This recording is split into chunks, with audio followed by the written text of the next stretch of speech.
Choose the sentence with the noun in the possessive case. Yenik halda olan düzgün yeni isimli cümləni seçməliyik. A variantında the children's toys are on the floor. Yenik halda verilsə də ancaq düzgün verilməmişdir. Çünki children sözü cəmi kökdən dəyişən isimlərdəndir bilirik ki.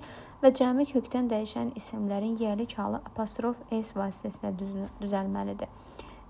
S children sözünə birləşdiyi üçün yanlış götürülür.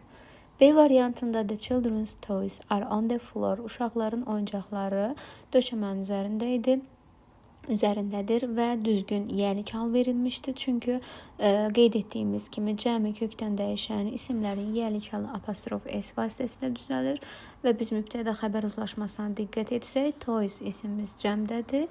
Xəbərimiz arla düzgün uzlaşmışdır. Doğru cavabımız B variantıdır. C variantında the woman's waiting at the bus stop.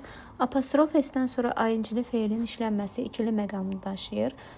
Çünki biz burada başqa xəbər görsək əgər, demək ki, bu yenik hal götürülərdi ki, qadının gözləməyi. Ancaq ki, cümlədə başqa bir xəbər olmadığı üçün biz onu indiki davam edici zamanda is'in qısalmış versiyası kimi götürəcəyik ki, is waiting at the bus stop. Yəni, qadın avtobus dayanacağında gözləyir mənasını verir. D variantında the man's car is in the street. Mən təbii ki, kökdən dəyişərək cəmlənən isimlərdəndir və biz ona s əlavə edib cəmləyə bilmərik. Bu səbəbdən qrammatik cəhətdən yanlış sayılır.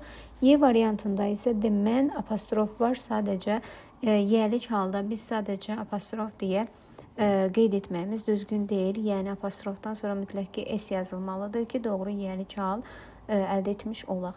Qeyd etdiyimiz qrammatik səhvlərə görə variantlarımız çıxır və doğru cavabımız B variantı götürülür.